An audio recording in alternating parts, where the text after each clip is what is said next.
Bueno, cuando hablamos de población vulnerable en nuestro país y en cualquier parte del mundo, generalmente nos referimos a niños, niñas y adolescentes y adultos mayores. Hoy la conversación que vamos a tener se centra precisamente en la niñez, pero todavía más vulnerada porque estamos hablando de infancias migrantes. Acá en la región del Biobío, afortunadamente ya contamos con una herramienta de medición que nos permite conocer la realidad justamente desde la región respecto de la infancia migrante, y hoy nos acompaña precisamente Verónica Gómez. Ella es académica de la Facultad de Comunicación, Historia y Ciencias Sociales de la Universidad Católica de la Santísima Concepción, y además hoy día también viene como representante de este estudio que han realizado junto al Gobierno Regional del Biobío. ¿Cómo estás? Bienvenida. Muchas gracias por la invitación. Aquí estamos para entregar la información pertinente, necesaria y urgente para la situación de los niños y niñas en movilidad humana. Personas son personas, independiente de su nacionalidad, y niños son niños independientes de su origen. Sabemos que hay una problemática tal vez no tan visible de la realidad infantil de chilenos o chilenas en Chile, pero sí estamos viendo esa realidad de niños y niñas extranjeros, inmigrantes en las calles también de las ciudades. Mamás o papás con ellos en la calle pidiendo algo, y ahí vamos visibilizando también esta realidad que les toca vivir.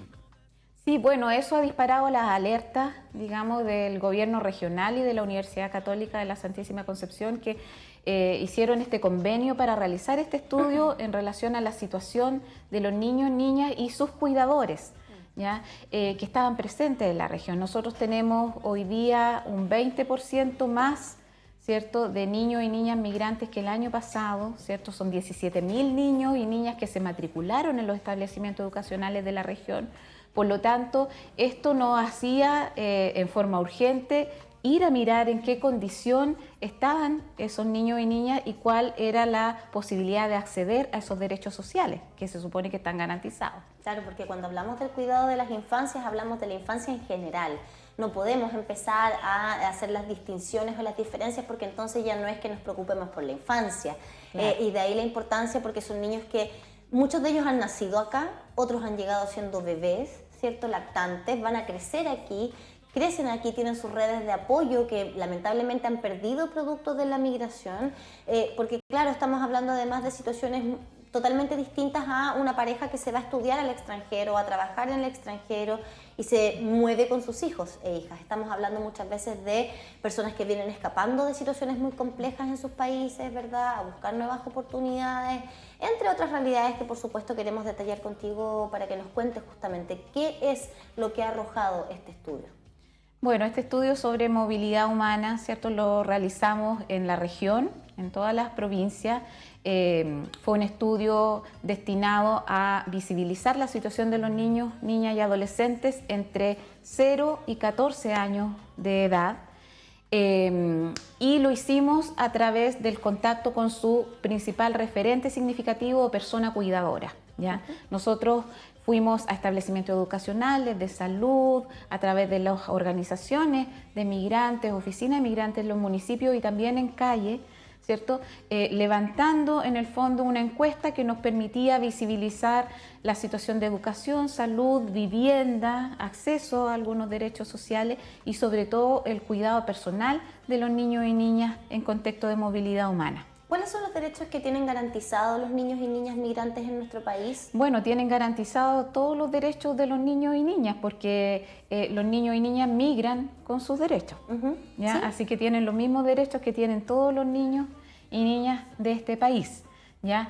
La dificultad es que por las condiciones, ¿cierto?, de movilidad humana que a veces es forzada, ¿cierto?, que a veces el ingreso es pasos por no habilitados, que están sus cuidadores en una situación de irregularidad, a veces no logran acceder a servicios básicos o a satisfacer adecuadamente sus necesidades, sí, y presentan situaciones de riesgo. Y ahí han hecho, bueno, esta y la otra administración también anterior han hecho estas campañas también para poder acercar estos derechos sociales básicos también a toda la población inmigrante, independiente de la situación en papeles, obviamente, que ellos tengan, pero por lo menos hay un 14% de niños y niñas que no están accediendo al sistema de educación tradicional que tenemos en Chile. ¿Cuál es la realidad de ellos? Porque los papás no tienen la información, tienen miedo a ir y que los deporten, por ejemplo, o simplemente no quieren enviar a los niños para que puedan hacer otras cosas también.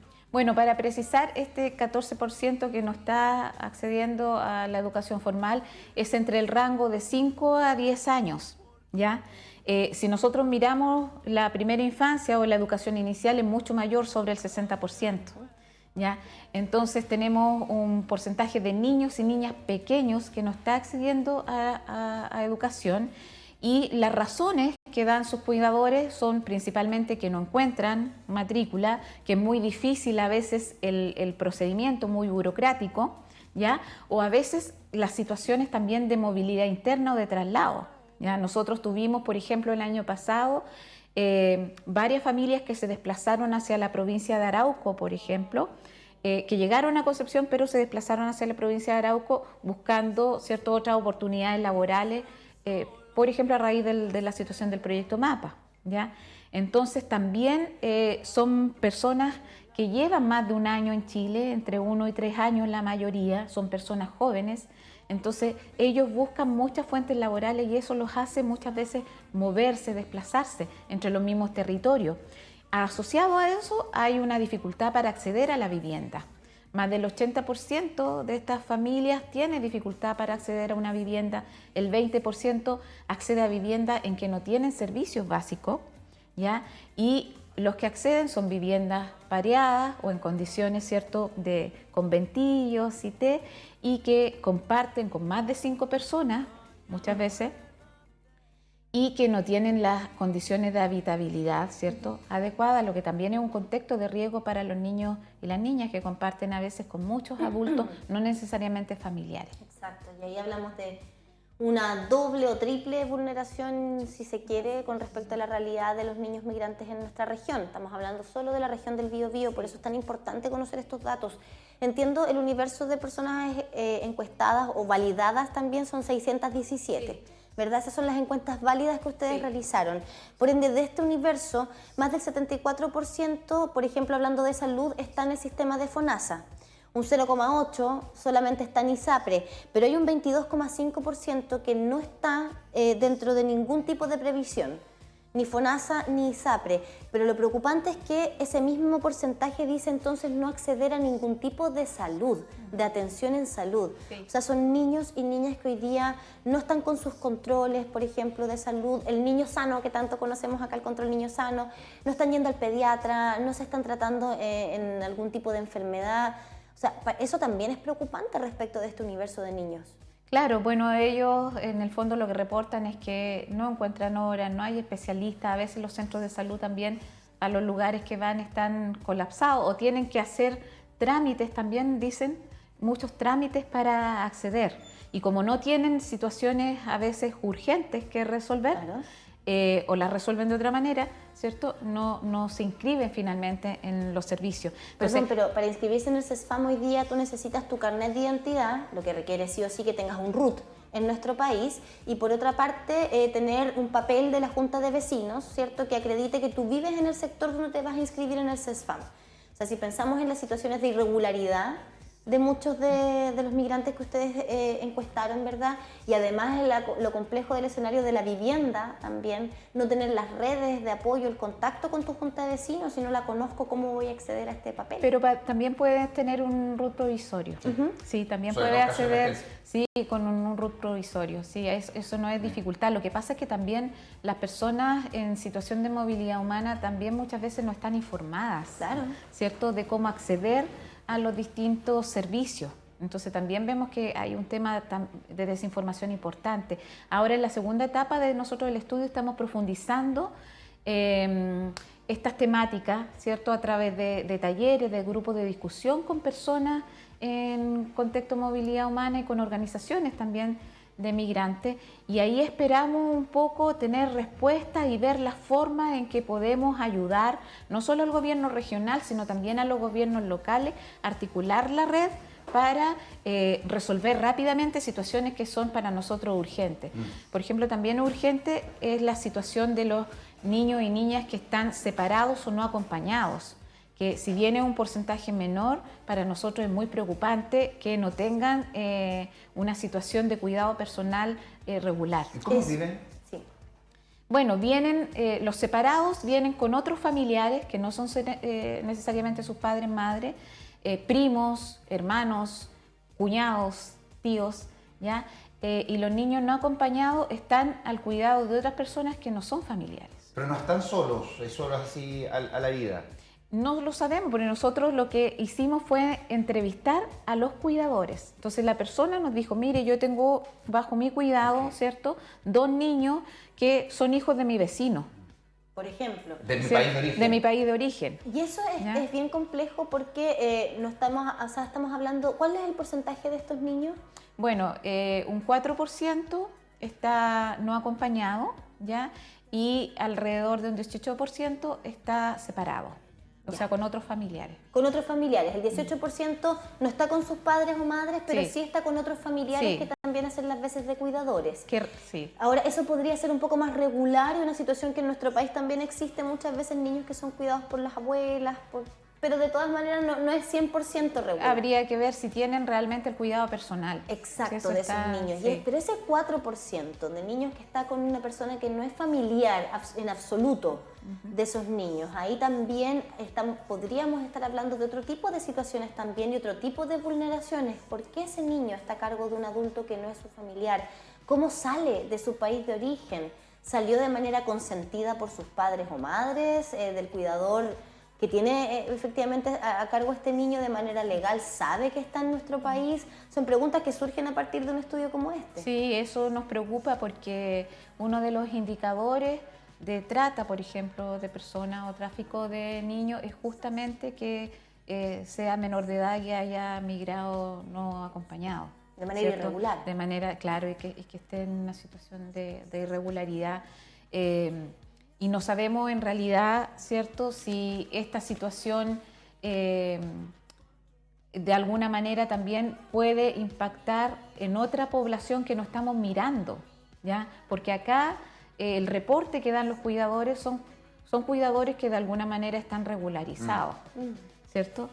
Pero todos aquellos a los que no hemos accedido, que están, ¿cierto?, en ese grupo de irregularidad, en condición de irregularidad, ¿cierto?, que todavía no está en proceso, no sabemos ahí, todavía desconocemos las cifras de niños que pueden haber. Y, perdón, pero estos datos son importantísimos porque se pueden cruzar con los datos que manejan, por ejemplo, las policías. Por supuesto. O la Interpol, las policías internacionales también tienen que tener ese registro, se levantan alertas muchas veces, oye, mi hijo, mi hija fue secuestrado, no sé su paradero, se ha buscado dentro de las fronteras nacionales y no aparece. Tener esa noción de que quizás pueda estar en otro lugar del mundo, por eso es necesario también hacer este tipo de investigaciones. Claro, y para tomar decisiones urgentes. Por ejemplo, para nosotros lo más urgente es poder visibilizar a estos niños y niñas no acompañados y esclarecer su situación, ¿cierto?, para darle la protección necesaria, ¿cierto?, ante una situación de vulneración de derechos, y también poder detectar si hay algún tipo de explotación, como tú dices, ¿ya? Y eso es urgente, ¿ya? Y también es urgente generar las condiciones de acceso, ¿cierto?, facilitar el acceso a salud y educación, que para nosotros es fundamental. A ver, sin duda que la realidad de la inmigración es muy variada, muy amplia para todo tipo de situaciones en las cuales les toca vivir.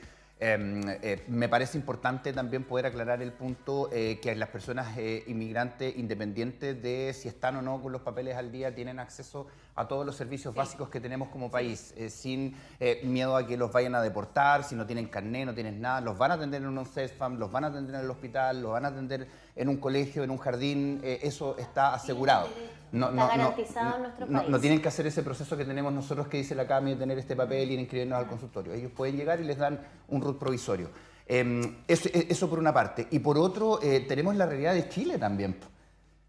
O sea, también ellos tienen que sumarse a todas las problemáticas que tenemos. Igual un habitante de este país tiene que esperar hora 20, 30, 60 días, 1 hora, un consultorio, un espacio, y ellos se suman también a esta lista. Entonces me parece importante también poder hacer esa aclaración con respecto a que no es que no los quieran atender, no es que ellos tengan una barrera de que no encuentran 1 hora porque son extranjeros y no tienen papeles. Es porque si van al sistema público se suman a lo mismo que tenemos todos nosotros.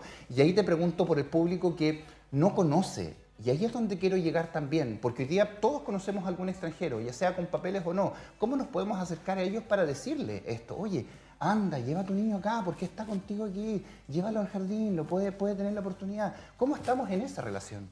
Sí, bueno, yo creo que la niñez en general es una responsabilidad no solo del Estado, sino de toda la sociedad. Y eso ha costado un poco instalarlo en Chile, ¿ya? Y yo creo que con los niños y niñas en contexto de movilidad humana, de repente es más difícil, ¿cierto? Porque hay muchas alertas tempranas que tú puedes de alguna manera percibir, ¿cierto? Estos niños que tú dices que vemos en calle, ¿cierto? O que de repente llegan al sistema educacional formal, entonces que nosotros deberíamos explorar, ¿cierto? Si hay hermanos, con quién vive, ¿cierto? ¿Quién más constituye su sistema familiar, ¿cierto? Ir acercándonos y ampliar un poquito la mirada, ¿cierto? Del niño hacia su entorno más próximo para ir de alguna manera ahí detectando los indicadores y disparar las alertas. Otra cosa importante es la articulación del intersector. Esto que tú dices, cruzar los datos. Es súper importante que tengamos, ojalá, una base de datos unificada, ¿cierto? En que podamos no solamente ver a qué servicios nos están llegando las personas, sino también las trayectorias, los desplazamientos, ¿cierto? Y también de esa manera aportar con los gobiernos locales en el desarrollo de nuevas estrategias, porque estos flujos migratorios sin precedentes definitivamente van a llevar que nosotros, ¿cierto?, ampliemos nuestra oferta programática de algunos servicios. Eso va a ser sí o sí. Exacto. Es que ese es el tema, cómo nos adaptamos como país a la situación migratoria, no solo de Chile, sino que del mundo entero. Claro. Ni siquiera los países que han intentado frenar las olas migratorias lo han logrado de manera exitosa. La migración busca su rumbo, de alguna manera siguen llegando personas. En Estados Unidos intentaron levantar un muro. O sea, no puede ser más explícito que un muro entre dos países en una frontera. Y de todas maneras sigue habiendo un tremendo flujo migratorio hacia Estados Unidos, que no se va a detener porque es la realidad, es lo que estamos viviendo hoy día en el mundo entero. ¿Para qué decir lo que hemos visto en Europa con la migración a través de buques, personas que exponen su vida navegando por meses, colgando básicamente de una hélice de un barco para poder llegar a otro lugar del mundo y tener una mejor expectativa de vida? En Chile, por supuesto que no estamos ajenos a aquello. ¿Cómo nos adaptamos? ¿Cómo las instituciones y las políticas públicas se van adaptando a esta nueva realidad para que las personas tengan una vida digna, tanto los migrantes que vienen llegando, pero también las personas que habitan en este territorio? Yo creo que esa también es el nuevo desafío, porque no queremos que se genere una situación también a nivel social de conflicto permanente por el difícil acceso, ¿no?, a los servicios básicos, a propósito de lo que mencionaba Luis. Sí, bueno, yo creo que la evidencia internacional dice que estas políticas como de cierre de fronteras no resultan porque se abren pasos, ¿cierto?, no habilitados. Entonces, hay que sí tener controles migratorios, sobre todo por las situaciones de explotación, ¿cierto?, de niños, niñas, también de mujeres, sin ¿cierto?, durante estos tránsitos migratorios. Pero también yo creo que hay que hacer un llamado a las personas que están en esta condición, ¿cierto?, a que se acerquen a regularizar su situación, ¿cierto? Tenemos una nueva ley, tenemos dispositivos hoy día que están trabajando, hay oficinas de migrantes en las municipalidades, tenemos organizaciones migrantes que también están apoyando, ¿cierto?, a los que vienen llegando, que están organizadas, está el Servicio Jesuita Migrante, hay mesas intersectoriales, o sea, hay una serie de dispositivos, hay una institucionalidad que puede ayudar, ¿cierto?, a regularizar, a apoyar el acceso a ciertos servicios o derechos sociales, ¿cierto?, y en el fondo, entre todos, ¿cierto?, ir articulando los servicios para que estas personas estén acá en mejores condiciones, ¿ya? Y si también hay una familia que esté separada, promover la reunificación familiar, que para nosotros también eso es importante, ¿cierto? Que los niños y niñas se reunifiquen con su familia. Sí, sin duda, que hay un tema que tiene que ver con la indefensión en la que están también esta población migrante porque no tienen su red de apoyo, a diferencia de un nacional que por lo menos podría tener una red de apoyo, pero también es necesario fortalecer nuestro sistema público porque finalmente no es que hoy día se esté haciendo una diferencia entre nacionales o migrantes, el sistema público está colapsado. Finalmente, y eso va haciendo que todos estemos llegando tarde. Exactamente, entonces estamos todos llegando tarde a esa ayuda del Estado y se suman ellos también a esta misma lista. Pero claro, ellos no cuentan con la red de apoyo que nosotros podríamos tener o, no sé, el mismo background que nos da nuestro país por nuestro sistema, en fin. Pero hay que apoyar a los más vulnerables y ellos dentro de los más vulnerables también tienen ese derecho. Así que gracias por estar acá con nosotros y por tocar estas temáticas. Bueno, yo quiero reforzar la idea de que todos somos cogarantes de derechos, o sea, no solo el Estado, la empresa privada, los medios de comunicación, ustedes están cumpliendo un rol acá de cogarantes de derechos también, ¿cierto? Nosotros, las universidades, la sociedad civil, distintas organizaciones, somos todos cogarantes de los derechos de los niños y las niñas. No hay ninguna problemática que les afecte que el Estado vaya a resolver por sí solo. Necesita de la colaboración de todos. Así que mi reconocimiento y mi agradecimiento a ustedes por hacerse parte también. ¿Ya? Nos veremos en una próxima oportunidad porque también reiterar que esto es la primera etapa cuantitativa del estudio, viene la etapa cualitativa donde vamos a poder bajar todavía más todos estos datos duros que nos han entregado en primera instancia. Así que muchas gracias. Gracias a ustedes.